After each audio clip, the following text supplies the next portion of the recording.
Hi students, आज हम HTML forms को डिटेल में समझेंगे।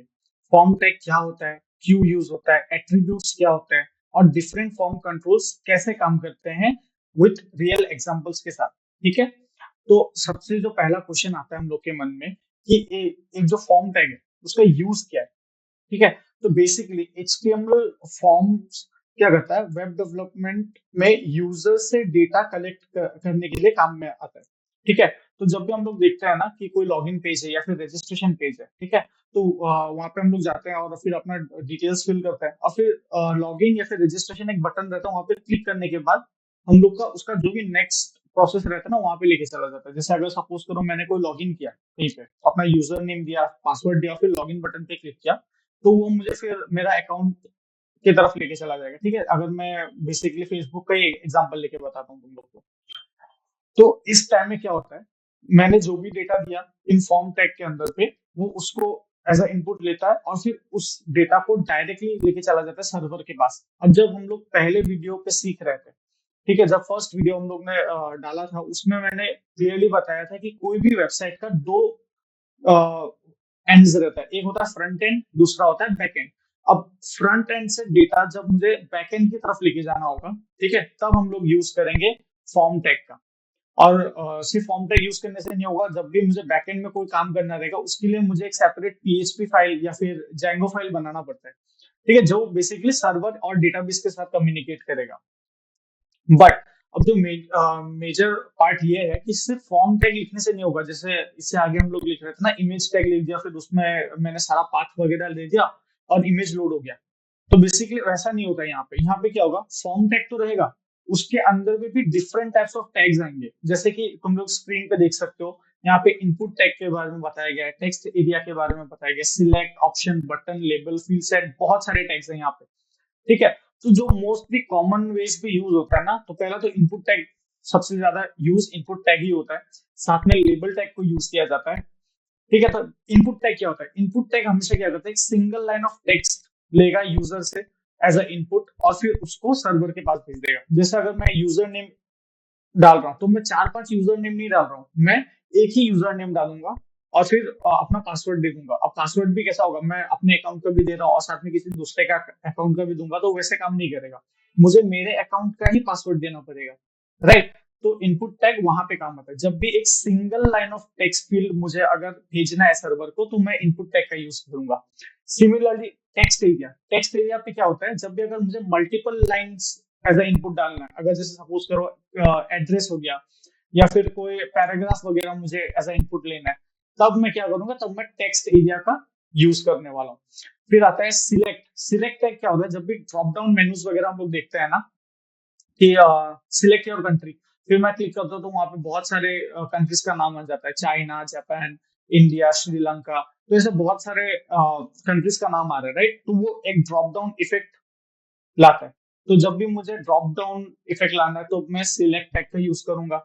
सिमिलरली यहाँ पे बटन टैग आता है। बटन टैग क्या करता है, बटन टैग से हम लोग ना बटन क्रिएट कर सकते हैं, जैसे लॉगिन बटन हो गया, ठीक है, या फिर रिसेट बटन हो गया, तो वो सब हम लोग बटन टैग के हेल्प से करते हैं।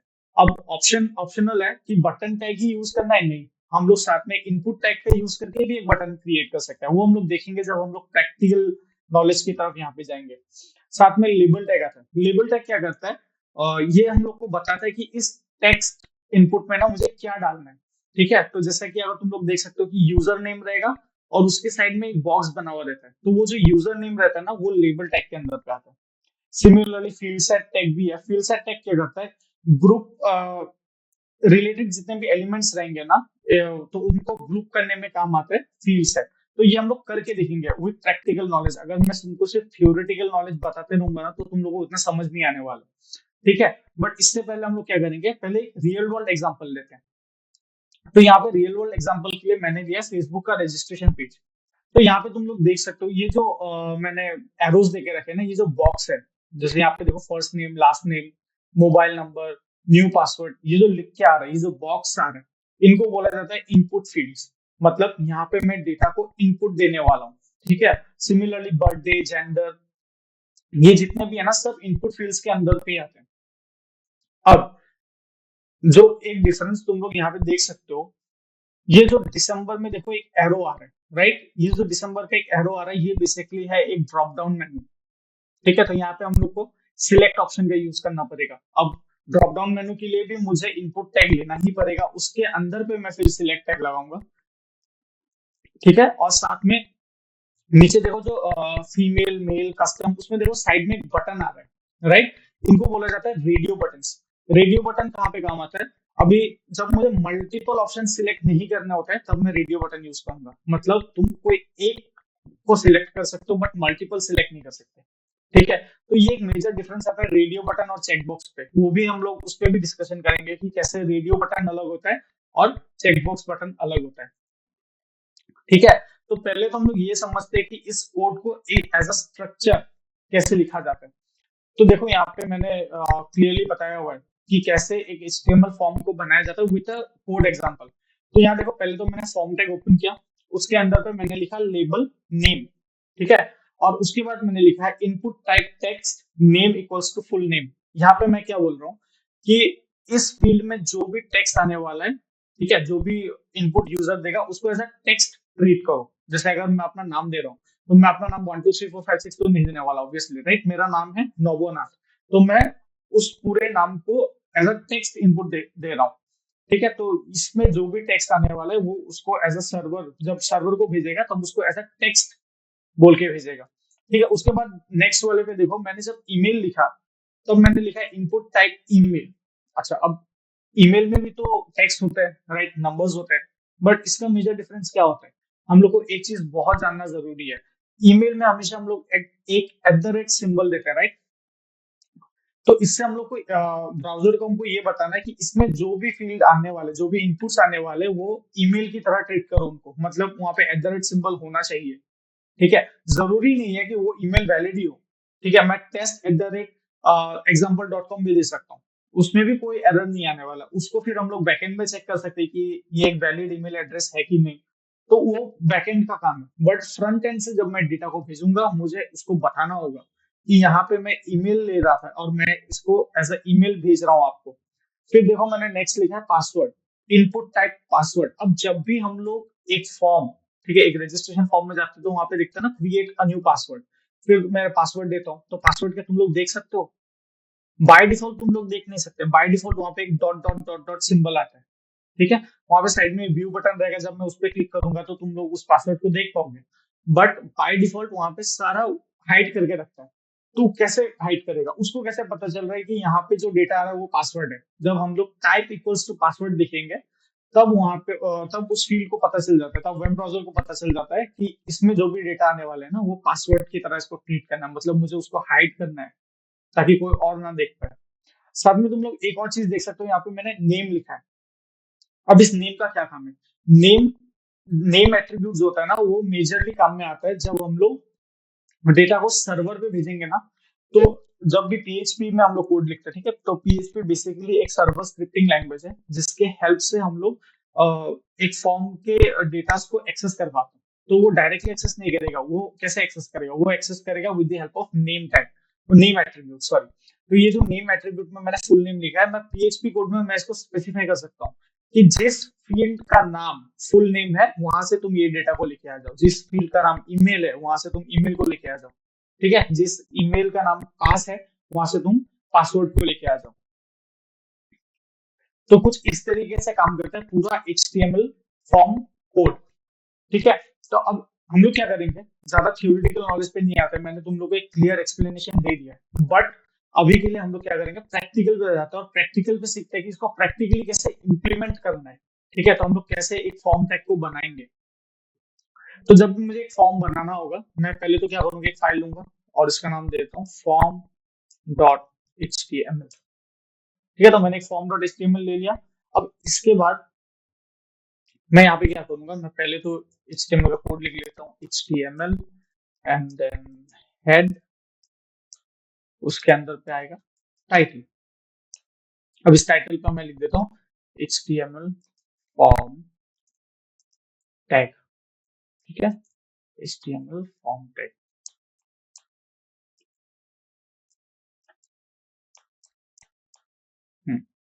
अब यहाँ हेड के बाद मैं ओपन करूंगा बॉडी टैग। बॉडी टैग को मैंने ओपन किया। अब इसके अंदर पे मैं एक पहले तो H1 लगाता हूँ और मैं बताता हूँ फॉर्म टैग, फॉर्म, सिर्फ फॉर्म बोल के लिख देता हूँ। और उसके बाद मैं यहाँ पे फॉर्म टैग को ओपन करूंगा।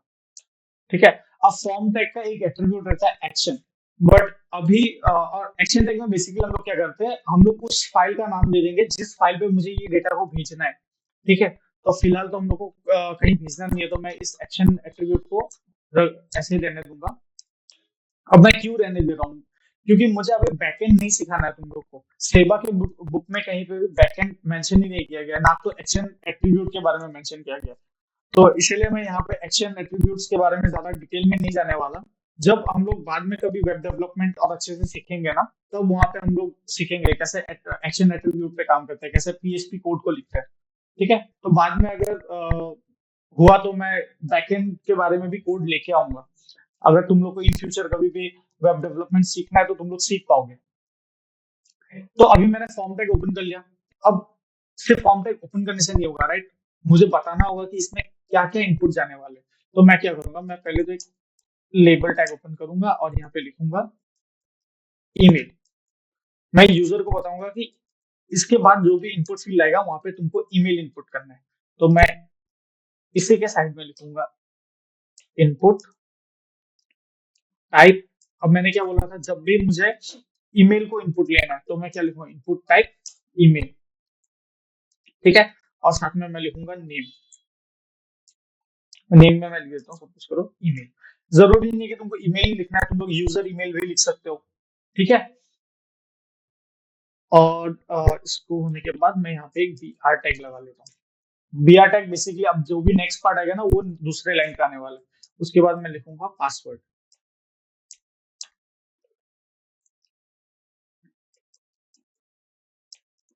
पासवर्ड,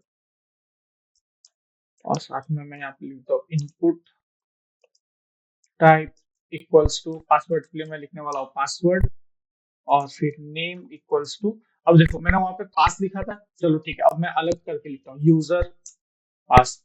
ठीक है, तो जरूरी नहीं है कि नेम तुमको हमेशा टाइप का जो नाम है उसको तुमको नेम में भी देना है। ठीक है, वो चीज कहीं पे भी स्पेसिफिकली रूल हिसाब से नहीं है, तो तुम लोग दे भी सकते हो नहीं भी दे सकते हो, वो तुम्हारे ऊपर है। अब मैंने बी टैग भी लगा दिया। ठीक है, बट अभी एक प्रॉब्लम होगा। प्रॉब्लम क्या है, मैं मुझे अगर इस डेटा को कहीं पे भेजना है तो मुझे एक बटन चाहिए, राइट? तो मैंने क्या बोला था, या तो तुम एक बटन टैग का यूज कर सकते हो, और एल्स तुम यहाँ पे एज अ इनपुट टैग को यूज करके भी तुम लोग एक बटन क्रिएट कर सकते हो। तो मैं यहाँ पे क्या बताऊँ, इनपुट टैग को यूज करके एक बटन क्रिएट करूंगा। इनपुट टाइप में यहाँ पे लिखूंगा सबमिट, मतलब मुझे डेटा को सबमिट करना है, और उस बटन का नाम क्या देने वाला है, सपोज करो मैं इसका नाम सबमिट कर देता हूँ, सबमिट।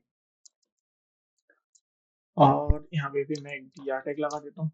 ठीक है, थोड़ा सा और स्पेसिंग क्रिएट करने के लिए मैं दो बी टैग लगा देता हूँ, तो थोड़ा सा ज्यादा स्पेस आने वाला है। ठीक है, तो अब मैंने क्या किया, एक फॉर्म टैग बनाया, वहां पे मैंने एक लेबल लगाया ईमेल, फिर एक लेबल लगाया पासवर्ड, और उसके बाद दो इनपुट फील्ड्स लगाए जहां पे यूजर अपना ईमेल देगा और फिर पासवर्ड देगा। तो लेट्स सी इसका आउटपुट कैसे आने वाला है। तो मैं इस वेबसाइट को चला के देखता हूँ। ओके, सो देखो आउटपुट कैसा आ रहा है। ये H1 टैग से आया फॉर्म, जो भी लिखा रहा है। उसके बाद यहाँ पे देखो ये जो ईमेल लिखा हुआ है, EMAIL ईमेल। ठीक है, अब ये जो ईमेल लिखा हुआ है ना वो आ रहा है लेबल टैग के हेल्प से। तो हम लोग ने जब लेबल टैग लिखा था उसमें मैंने जैसे लिखा था, देखो ईमेल फिर दो कॉलन दिया था, सिमिलरली यहाँ पे भी आउटपुट पे वैसा ही आया। अब ये जो इनपुट, अब देखो यहाँ पे एक बॉक्स आ रहा है, राइट? देखो मुझे सजेशन में मेरा ईमेल आईडी भी दिखा रहा है यहाँ पे। ठीक है, तो इसको पता है कि इस फील्ड में ना, ये जो इनपुट फील्ड है वहां पे ईमेल ही इनपुट होने वाला है। तो अगर मैं यहाँ पे ऐसे लिखता हूँ test@gmail.com, और उसके बाद अभी दूसरा फील्ड आता है पासवर्ड। अब मुझे यहाँ पे पासवर्ड देना है, तो मैं अगर 1 2 3 4 5 6, ठीक है, मैंने पासवर्ड दिया। अब देखो बाय डिफॉल्ट यहाँ पे कैसा आ रहा है, password dot dot dot dot dot dot format में आ रहा है। अब ये जो इनपुट फील्ड है उसको ये पता है कि यहाँ पे जो भी डेटा आने वाला है वो क्या होने वाला है, वो है पासवर्ड। ठीक है, अब अगर मुझे इस डेटा को भेजना होगा तो मैं इस बटन पे क्लिक करूंगा और ये डेटा चला जाएगा। कहाँ पे चला जाएगा, पीएचपी फाइल पे चला जाएगा। बट फिलहाल के लिए हम लोग के पास कोई भी पीएचपी फाइल है नहीं, तो ये कहीं नहीं जा रहा, ये यहीं पे है। और एल्स तुमको कुछ अलग आउटपुट देखने को मिलता है। ठीक है, तो ये कुछ इस तरीके से काम करता है। अभी देखो, जब भी मैं यहाँ पे ना रॉन्ग इनपुट दे रहा हूँ, जैसे अगर मैंने यहाँ पे लिखा, सपोज करो टेस्ट, और फिर मैंने पासवर्ड दे दिया 123, मैंने @gmail.com तो लिखा ही नहीं। मैं अगर क्लिक करूँ तो ये मुझे बता रहा है please include an @at symbol in the email address test. ठीक है, मतलब ये एक डेटा को तभी रीड करता है जब उस पे सिंबल आ रहा है। ठीक है, तो जब भी ईमेल इनपुट जाते हैं, ठीक है, वहां पे हम लोग हमेशा सिंबल देना ही पड़ेगा, राइट। अगर ईमेल में सिंबल नहीं दे रहे तो वो उसको इनवैलिड ट्रीट करेगा। तो ब्राउजर को अभी ये पता है कि इस फील्ड में तो ईमेल आ रहा है, और ईमेल में तो इसने सिंबल दिया ही नहीं है, तो मैं इसको एज अ वैलिड टेक्स्ट नहीं लेने वाला। ठीक है, तो इसलिए हम लोग काम करते हैं इनपुट फील्ड के साथ, और साथ में हम लोग इसलिए टाइप पे लिख देते हैं कि इस फील्ड पे ईमेल जाने वाला है, यहाँ पे पासवर्ड जाने वाला है। आई होप तुम लोग को इतना तक तो क्लियर हो गया है। अब सिमिलरली ना, यहाँ पे सिर्फ ऐसा नहीं है कि तुम लोग लेबल और इनपुट टैग के साथ ही काम कर सकते हो। तुम लोग यहाँ पे अगर तुमको मल्टीपल डेटा इनपुट करने हैं तो तुम लोग यहाँ पे टेक्स्ट एरिया भी लगा सकते हो। जैसे कि अगर मैं सपोज करूँ, यहाँ पे लिख देता हूँ, मैं क्या करता हूँ, h2 टैग लेता हूँ, let it be like this, और मैं थोड़ा नीचे आता हूँ, h2 यहाँ पे मैं लिख देता हूँ टेक्स्ट एरिया। ठीक है, अब मैंने यहाँ पे टेक्स्ट एरिया लिख दिया। अब मैं टेक्स्ट एरिया टैग को कॉल करूंगा, तो टेक्स्ट एरिया। अब यहाँ पे मुझे इसने बोला कि नेम दो और आईडी दो। ठीक है, तो फिलहाल हम लोग आईडी पे भी नहीं जाएंगे, और टेक्स्ट एरिया का एक मैं नेम दे देता हूँ, सपोज करो एड्रेस। ठीक है, मैंने ये मेंशन कर दिया। अब अगर मैं आउटपुट पे जाऊं, देखो मुझे एक ऐसा बॉक्स मिल रहा है। मैंने कुछ भी लेबल वगैरह तो दिया नहीं था, एक काम करता हूँ, मैं लेबल भी दे देता हूँ,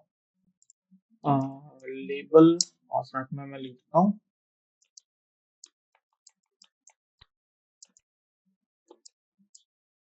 एड्रेस। अब अगर मैं आउटपुट पे आऊँ तो ये कुछ ऐसा दिखा रहा है। अब अगर मैं यहाँ पे अपना एड्रेस सपोज करो,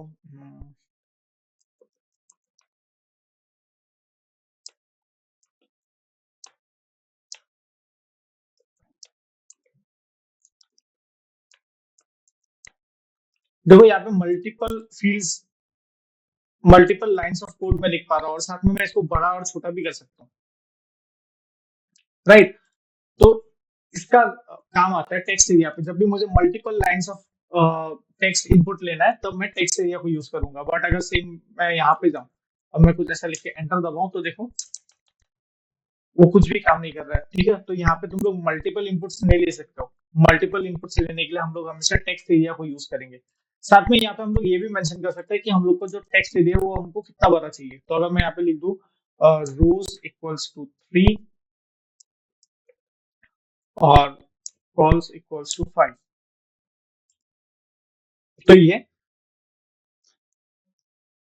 इसने ना क्या किया, रो, इसने अपना मेजरमेंट लगाया जहां पे इसने 3 रोज और 5 कॉलम को सिलेक्ट कर दिया। अब ऐसा नहीं है कि तुम इसको बड़ा छोटा नहीं कर सकते, इसको भी तुम लोग बड़े और छोटा में कन्वर्ट कर सकते हो।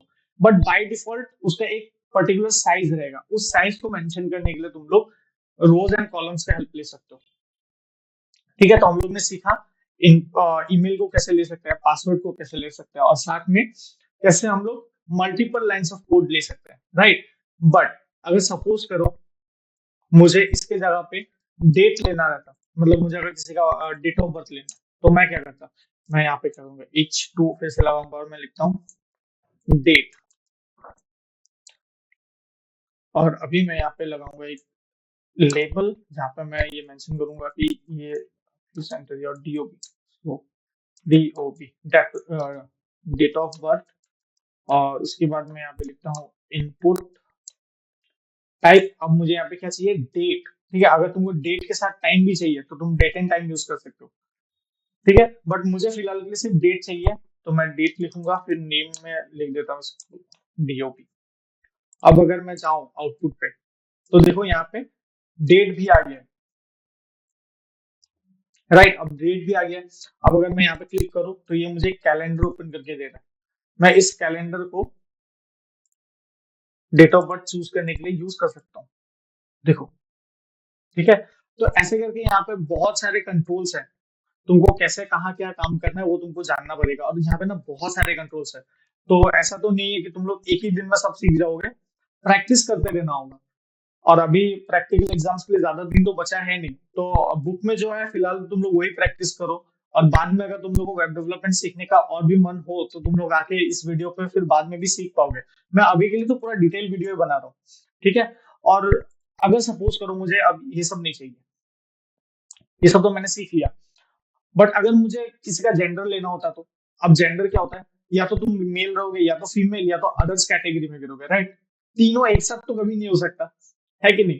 तो अगर तीनों एक साथ नहीं हो सकता तो हम लोग को एक टाइम में एक ही चूज करना होता है। अगर तुम लोग ने अभी तक ऑनलाइन एग्जामिनेशन तो नहीं दिए कहीं पे भी, बट अगर तुम लोग क्लास 10 से ऊपर वाले स्टूडेंट्स को वीडियो देख रहा है तो वहां पे देखना, जब भी मल्टीपल चॉइस क्वेश्चन आते हैं ना, वहां पे हम लोग हमेशा किसी एक ऑप्शन को ही टिक कर सकते हैं। तो ये जो मल्टीपल चॉइस क्वेश्चन आते हैं उसमें भी रेडियो बटन का यूज होता है। कैसे होता है हम लोग अभी वो देखते हैं।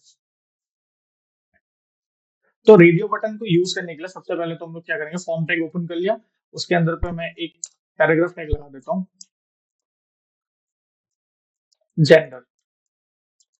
अब इस जेंडर टैग के अंदर पे, सॉरी, पैराग्राफ टैग के बाद मैं यहाँ पे लिखने वाला हूँ इनपुट टाइप रेडियो, मतलब रेडियो बटन आने वाला है, और नेम इक्वल्स टू जेंडर। साथ में मैं एक और एट्रीब्यूट यूज करूंगा, वैल्यू। और वैल्यू पे मैं लिखता हूँ मेल, और इसके साइड में भी मैं लिख देता हूँ मेल। अच्छा, अब यहाँ पे एक डिफरेंस आ रहा है, वैल्यू में भी मेल है और बाहर में भी मेल है। इसका डिफरेंस क्या है? तो बेसिकली ये जो वैल्यू है ना, तो जब भी हम लोग सर्वर को डेटा भेजते हैं, वो क्या करेगा, ये जो बाहर का मेल है ये इसको रीड नहीं कर पाएगा, ठीक है। तो इस इनपुट फील्ड में तो हम लोग अपना डेटा कुछ भी नहीं डाल रहे, हम लोग सिर्फ एक ऑप्शन पे क्लिक कर रहे हैं, राइट। तो जब भी ये ऑप्शन पे हम लोग क्लिक करेंगे, ये बाय डिफॉल्ट इसको समझ लेगा कि इसका वैल्यू क्या है, मेल, ठीक है। तो इसके लिए यहाँ पे हम लोग वैल्यू को यूज करते हैं। तो उसके बाद मैं एक br टैग लगाता हूँ, और उसके बाद एक इनपुट टैग फिर से लगाता हूँ, यहाँ पे लिखता हूँ radio, name equals to gender, value equals to female, और बाहर में मैं लिख देता हूँ फीमेल। सिमिलरली एक और फील्ड लगा देता हूँ, input radio, name equals to gender, value equals to others.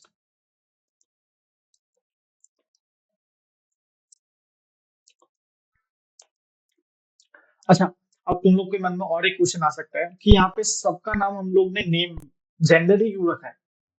अगर तीनों अलग अलग इनपुट फील्ड्स हैं तो सबका नाम सेम क्यों है? तो रेडियो बटन में ना, ये तुमको स्पेसिफिकली ध्यान देना है यहाँ पे कि रेडियो बटन जब भी यूज कर रहे हो तब तुम लोग को नेम सेम रखना है हर उस ऑप्शन के लिए जो रेडियो बटन के अंदर पे आ रहा है, ठीक है। अगर तुम यहाँ पे नाम अलग अलग कर दोगे ना, तो तुम लोग मल्टीपल चॉइस क्वेश्चन की तरह नहीं काम कर पाओगे। यहाँ पे तुम लोग हर एक ऑप्शन को क्लिक कर पाओगे, वो भी मैं डेमोन्स्ट्रेट करके बताऊंगा। तो पहले तो इसको चेक कर लेते हैं कि इसका आउटपुट कैसे आ रहा है। तो कुछ इस तरीके से आ रहा है, और यहाँ पे अगर मैं क्लिक करूँ मेल, ठीक है।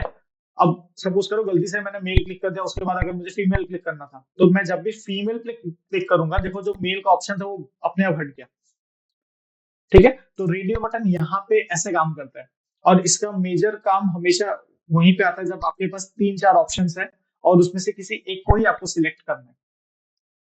बट क्या होगा अगर मैं इनका नाम चेंज कर दूं?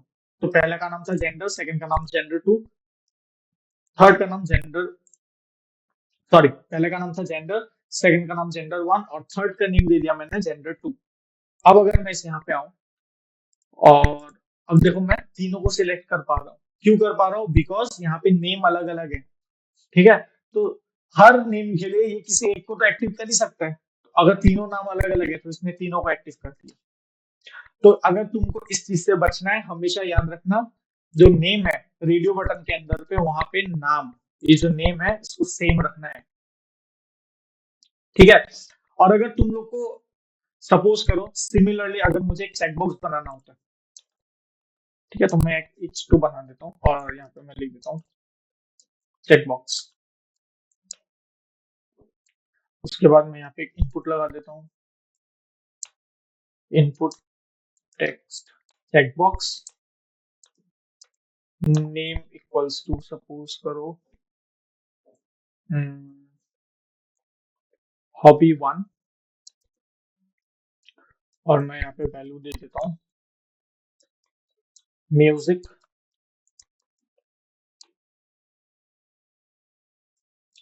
फिर भी यहाँ टैग को क्लोज करता हूँ, फिर यहाँ पे एक और इनपुट टैग लगाऊंगा जिसका नाम मैं देने वाला हूँ checkbox, name equals to hobby 2, value equals to sports,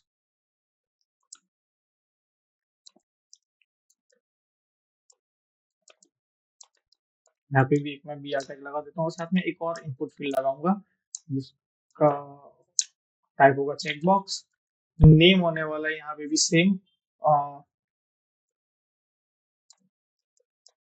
hobby 3, और सॉरी आईडी नहीं होगा, यहाँ पे होगा वैल्यू, और वैल्यू का मैं लिख देता हूँ ट्रैवल, ठीक है। तो यहाँ पे मैंने एक चेकबॉक्स क्रिएट किया और अब देखो इसका सबका नाम अलग अलग है। तो चेकबॉक्स बेसिकली क्या होता है, तुम कोई भी ऑप्शन सिलेक्ट कर सकते हो, राइट। तो अगर मुझे म्यूजिक पसंद है तो मुझे घूमना भी पसंद हो सकता है, ठीक है, मुझे स्पोर्ट्स भी पसंद हो सकते हैं, तो अगर मुझे तीनों ही पसंद है मैं तीनों ऑप्शंस को क्लिक करूंगा, है कि नहीं। तो अगर तुमको एक से ज्यादा ऑप्शन को सिलेक्ट करना है तो हमेशा यूज करना चेकबॉक्स का, ठीक है। अगर तुम लोग रेडियो बटन पे यूज करोगे, ठीक है, अगर एक्सटर्नल तुम लोग को पूछ सकता है कि रेडियो बटन पे यूज करने से कुछ प्रॉब्लम होगा क्या अगर मैं नेम चेंज कर दूं सबका, तो बोल सकते हो कि कोई प्रॉब्लम नहीं है, बट रेडियो बटन का काम ही वो नहीं है। रेडियो बटन का काम क्या है कि मैं आपको तीन चार ऑप्शन दे रहा हूँ और उसमें से आप किसी एक को सिलेक्ट कर सकते हो, ठीक है। तो ऐसा नहीं कि आप लोग रेडियो बटन से ये काम नहीं कर सकते, आप लोग रेडियो बटन से भी ये काम कर सकते हो, बट जिसका जो काम, है कि नहीं। तो अगर रेडियो बटन से मुझे चार ऑप्शन में से किसी एक को सिलेक्ट करना है तो मैं रेडियो बटन यूज करूंगा, और अगर मुझे मल्टीपल ऑप्शन सिलेक्ट करना है तो मैं हमेशा यूज करूंगा चेकबॉक्स, ठीक है। तो आई होप तुम लोग को अभी तक इतना तो क्लियर हो रहा है, ठीक है। अगर कहीं पे भी डाउट है ना तो प्लीज तुम लोग कमेंट करके भी बताओ कि कहाँ क्या प्रॉब्लम आ रहा है, ताकि मैं और भी बाकी वीडियोस में ना उस पर और ध्यान दे सकूं। तो अभी हम लोग ने सीखा कि कैसे हम लोग रेडियो बटन पे काम कर सकते, कैसे हम लोग चेक बॉक्स पे काम कर सकते हैं। अब जो हम लोग सीखने जा रहे हैं वो है सिलेक्ट बॉक्स। सिलेक्ट बॉक्स पे क्या होता है, बेसिकली जब हम लोग ड्रॉप डाउन इफेक्ट यूज करना होगा ना, वो जो मैंने दिखाया था उस टाइम, तब हम लोग यूज करेंगे सिलेक्ट बॉक्स का। तो उसके लिए भी मैं क्या करता हूँ, मैं पिछले सारे जितने भी कोर्स है उसको मैं हटा दूंगा, और फिर उसके बाद अब अभी देखो मैं क्या कर रहा हूँ ना, मैं सेम फाइल में ही चेंजेस कर रहा हूँ, बट मैं तुम लोग को यही बोलूंगा कि वीडियो को पॉज करना, देख के फिर एक नया फाइल बना के उस काम को करना।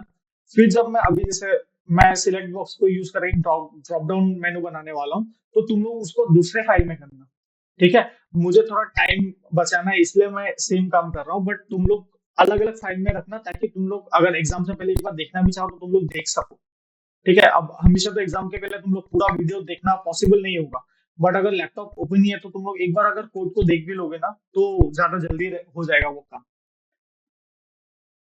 ठीक है। तो अभी मैंने एक बॉडी टैग ओपन किया, यहाँ पे मैं एक फॉर्म टैग लगाता हूँ। फॉर्म में मुझे कोई भी एक्शन वगैरह नहीं चाहिए, और साथ में एक मैं ऊपर में h2 लगा देता हूँ, और यहाँ पे मैं लिख देता हूँ ड्रॉप डाउन मेनू। अब ये जो फॉर्म टैग है इसके अंदर पे मैं लिखूंगा एक पैराग्राफ, लिखता हूँ और यहाँ पे लिखता हूँ सपोज करो कंट्री। उसके बाद मैं यहाँ पे लगाऊंगा सिलेक्ट टैग। सिलेक्ट टैग में भी तुमको नेम स्पेसिफाई करना जरूरी है, ठीक है। तो यहाँ पे अगर जैसे कि मुझे कंट्री का ऑप्शन देना है तो मैं यहाँ पे लिखूंगा कंट्री, अगेन ये चीज ऐसा नहीं है कि तुमको सेम ही लिखना है, बट एक अच्छा प्रैक्टिस यही रहेगा कि अगर तुम लोग जो भी ऑप्शंस दे रहे हो ना, अगर ऑप्शन में सारा कंट्री है तो हमेशा इसके नाम कंट्री पे ही देना। अगर तुम लोग जेंडर्स को ड्रॉप डाउन मेनू में देना चाहते थे तो तुम लोग यहाँ पे जेंडर बोल के दे देना नेम।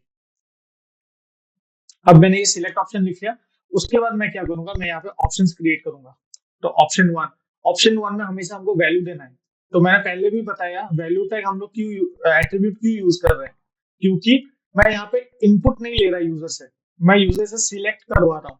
ठीक है, तो सिलेक्ट करने के बाद हमको पता चलना चाहिए कि यहाँ पे क्या वैल्यू था, ताकि पीएचपी जब भी रीड करेगा तो ये इस वैल्यू एट्रीब्यूट को रीड करेगा। तो मैं यहाँ पे लिखता हूँ इंडिया, और यहाँ पे भी लिखता हूँ इंडिया। सिमिलरली एक और ऑप्शन क्रिएट करेंगे हम लोग, ऑप्शन सपोज करो यूएसए,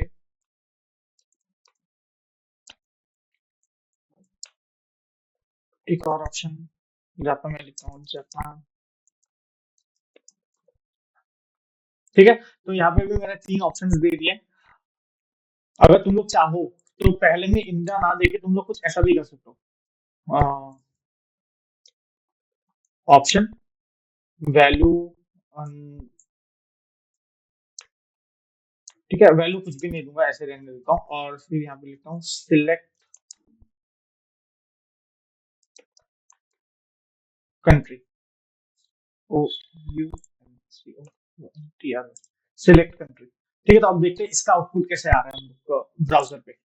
तो देखो पहले पहला जो ऑप्शन है, ठीक है, तो मैंने पहला ऑप्शन क्या दिया था, सिलेक्ट कंट्री। यहाँ पे सिलेक्ट कंट्री बोल के आया, जब भी मैं इस ड्रॉप डाउन पे क्लिक करूंगा देखो मुझे ऑप्शन आ रहे हैं इंडिया, यूएसए, जापान।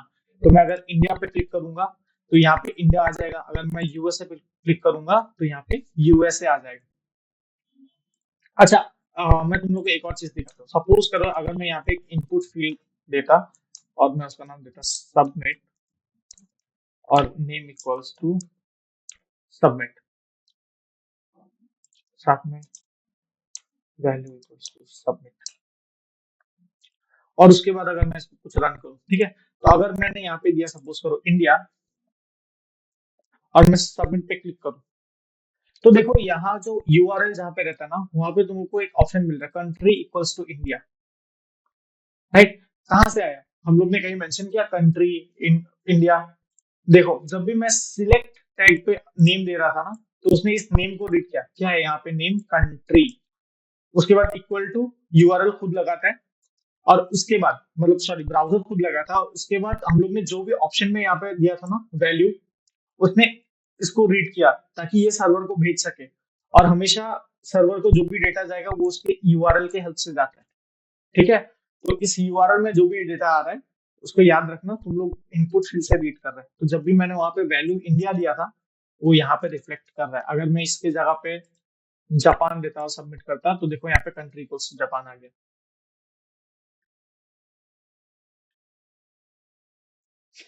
ठीक है, तो कुछ इस तरीके से काम करता है हम लोग का ड्रॉप डाउन मेनू। क्या होता अगर मैं यहाँ पे मल्टीपल लिख देता तो देखो यहाँ पे ना मैं मल्टीपल सिलेक्ट कर सकता हूँ। ठीक है, मल्टीपल सिलेक्ट करने से कुछ इस तरीके से काम आता है, बट ये उतना नेसेसरी है नहीं, क्योंकि तुम लोग के सेवा के बुक में कहीं पे भी ये चीज मेंशन नहीं है। तो बात के बात का अभी जो भी वीडियो रहेगा ना उसमें हम लोग सीखेंगे कि कैसे मल्टीपल टैग के साथ काम कर सकते हैं हम लोग। तो यहाँ पे हम लोग ने रेडियो बटन के बारे में देखा, चेकबॉक्स के बारे में देख लिया। ठीक है, अगर मुझे कभी फाइल अपलोड करना होता है, हम लोग देखते हैं ना कभी पे पीडीएफ वगैरह हमको अपलोड करना होता है, तो उसको कैसे लिखेंगे, उसको लिखने का भी पैटर्न बहुत सिंपल है। ठीक है, तो मैं क्या करूंगा यहाँ पे फॉर्म टैग हमेशा ओपन रहेगा, फॉर्म टैग के अंदर पे ही सब कुछ लिखना है। बट अगर मुझे अभी किसी फाइल को भेजना है तो मैं क्या करूंगा, यहाँ पे लिखूंगा अपलोड फोटो। सपोज करो मुझे किसी फोटो को यहाँ पे सिलेक्ट करना है। ठीक है, तो मैं यहाँ पे लिखूंगा अपलोड फोटो, कॉलन लगाऊंगा, उसके बाद एक इनपुट टैग लगाऊंगा, इनपुट टैग यहाँ पे क्या होगा ये फाइल। ठीक है, क्योंकि मुझे फाइल भेजना है, नेम इक्वल्स टू मैं यहाँ पे दे दूंगा फोटो।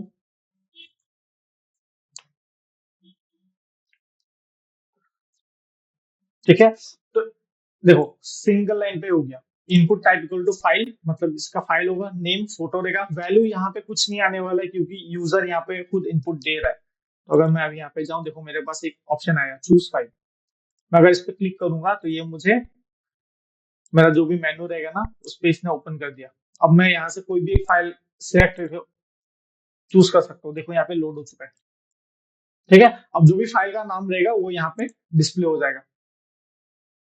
तो कुछ इस तरीके से काम करते हैं हम लोग का फाइल अपलोड कंट्रोल। इसको फाइल अपलोड बॉक्स भी बोला जाता है। ठीक है, और इसके बाद हम लोग आते हैं, हम लोग का जो लास्ट कंट्रोल सेट है उसको बोला जाता है फील्ड सेट।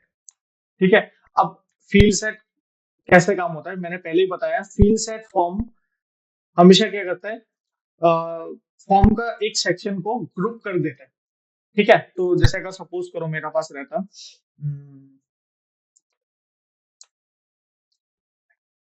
मैं पहले यहाँ पे एक फील्ड सेट लगाऊंगा, फील्ड सेट, और उसके बाद यहाँ पे मैं लगाऊंगा लेजेंड। अब लेजेंड क्या करेगा, ये ना कैप्शन क्रिएट करने के लिए काम में आता है। ठीक है, तो जैसे अगर एक ग्रुप कर रहा हूँ तो इस ग्रुप का नाम क्या है, मुझे अगर उसको स्पेसिफाई करना है तो मैं लेजेंड टैग के अंदर पे लिखूंगा।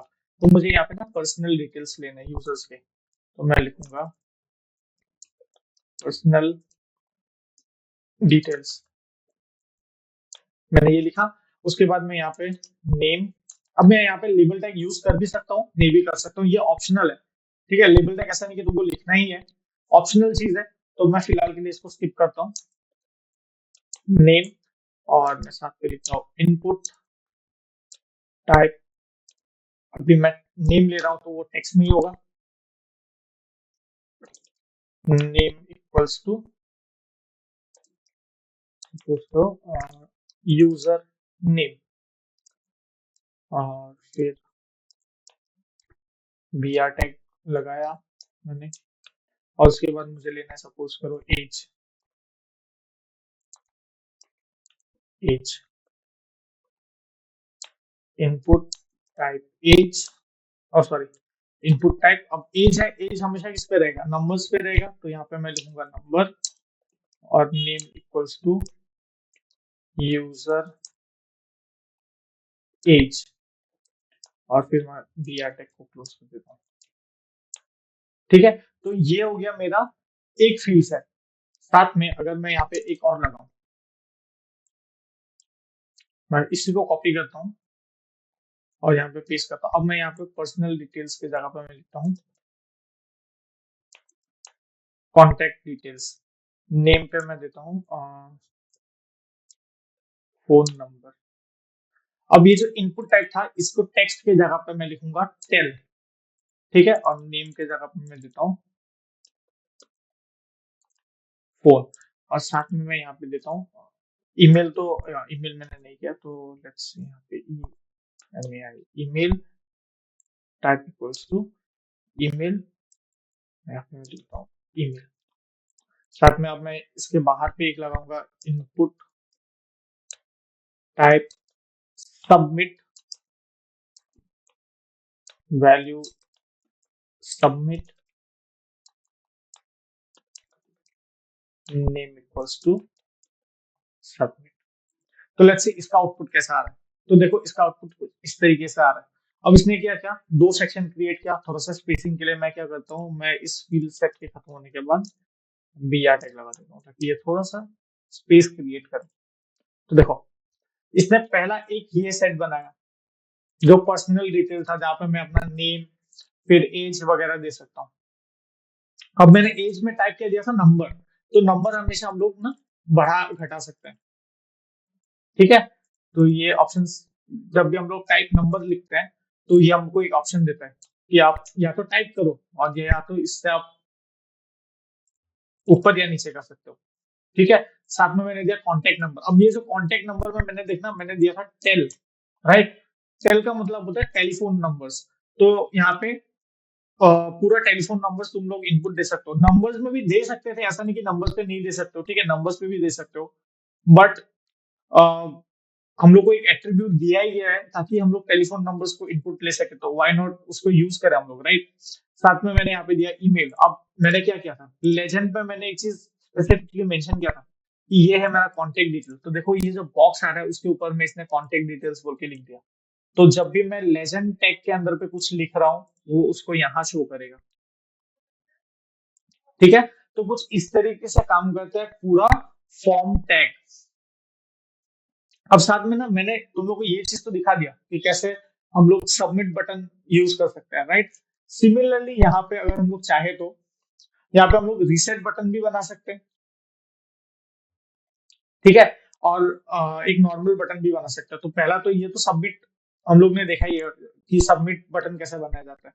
बट अगर हम लोग चाहे तो यहाँ पे जब भी मैं यहाँ सबमिट कर रहा था ना तो साथ में मैं यहाँ पे एक और फील्ड लगाता हूँ, इनपुट टाइप रीसेट। नेम में मैं लगा देता हूँ रीसेट एंड देन आईडी नहीं होगा, सेम यहाँ पे आएगा वैल्यू एंड देन वैल्यू पर मैं लिख देता हूँ रीसेट। तो अभी देखो यहाँ पे एक रीसेट बटन भी आ गया।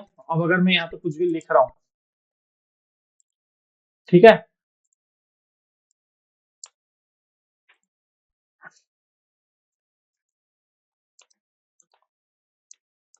अब मैंने यहाँ पे ईमेल आईडी भी दे दिया। अब अगर मैं सबमिट ना करके मैं चाहूँ तो मैं इसको रीसेट भी कर सकता हूँ। देखो रीसेट करने से क्या हुआ, पूरा जो भी लिखा था ना, जितना भी मैंने इनपुट दिया था उसने सबको इरेज कर दिया। तो ऐसे काम करता है रिसेट बटन। और साथ में अगर तुम लोग चाहो तो एक बटन जो नॉर्मल टाइप बटन आता है उसको भी बना सकते हो। इनपुट टेक्स्ट की जगह तुम लोग लिखेंगे बटन, नेम सपोज करो बटन एंड देन आईडी के जगह पे मैं लिखूंगा वैल्यू और यहाँ पे मैं लिख देता हूँ बटन। देखो अब ये बटन क्या होता है, बेसिकली ये बटन कुछ काम नहीं आने वाला है। क्यों? क्योंकि इस बटन के लिए ना मुझे स्पेसिफाई करना पड़ेगा कि मुझे यहाँ पे क्या काम करना है, कैसे क्या करवाना है, वो मुझे स्पेसिफाई करवाना पड़ेगा। ठीक है, और उसके लिए हम लोग जावास्क्रिप्ट लिख सकते हैं, बैकएंड में कोड लिख सकते हैं यूजिंग पीएचपी वगैरह। तो मेजरली सबमिट और रिसेट ये बटन सबसे ज्यादा काम में आता है। बट जो बटन टाइप होता है ना वो तभी आता है जब तुमको एकदम स्पेसिफिकली कुछ अलग काम करवाना है, जिसके लिए तुमको अलग से कोड लिखना पड़ेगा। तो तब हम लोग बटन टैग का यूज करते हैं। बट अगर नॉर्मली डेटा मुझे सर्वर को ही भेजना है तो मैं सबमिट का यूज करूंगा। अगर मुझे डेटा को रिसेट करना है तो मैं रिसेट बटन का यूज करूंगा। ठीक है, तो आई होप तुमको यहाँ तक सारा चीज समझ में आया होगा। और अगर कुछ भी डाउट आ रहा है तो प्लीज तुम लोग कमेंट सेक्शन में मुझे बताओ। ठीक है, तो आज हम लोग ने क्या देखा, एचटीएमएल फॉर्म क्या होता है, एक्शंस क्या होते हैं, मेथड्स कैसे यूज किया जाता है, एट्रीब्यूट्स को कैसे यूज किया जाता है, टेक्स्ट बॉक्स क्या होता है, check box, radio button, drop down, file upload, field set, इन सब के बारे में हम लोग ने जाना। साथ में हम लोग ने जाना सबमिट बटन के बारे में, रिसेट बटन के बारे में। ठीक है, form front end and back and दोनों के बीच का एक जो ब्रिज है वो किस तरीके से काम करे उसके बारे में हम लोग ने जाना। ठीक है, तो अगर इस वीडियो के बाद भी तुम लोगों को कुछ डाउट है रिगार्डिंग फॉर्म तो तुम लोग प्लीज मुझे कमेंट सेक्शन में बताओ कहाँ क्या प्रॉब्लम आ रहा है, ताकि मैं दूसरे वीडियोस पे ना उसको क्लियर कर सकूं। ठीक है, तो चलो मिलते हैं हम लोग इसके नेक्स्ट वीडियो पे जहाँ पे हम लोग सीखने वाले हैं फ्रेम टैग। ठीक है, अब ये जो फ्रेम टैग है ना उस पर हम लोग यूज करके कैसे हम लोग दो अलग अलग वेबसाइट को सेम एक ही वेबसाइट पे ला सकते हैं। ठीक है, तो उस पर हम लोग सीखने वाले हैं यूजिंग फ्रेम टैग। तो मिलते हैं हम लोग दूसरे वीडियो पे। चलो बाय बाय।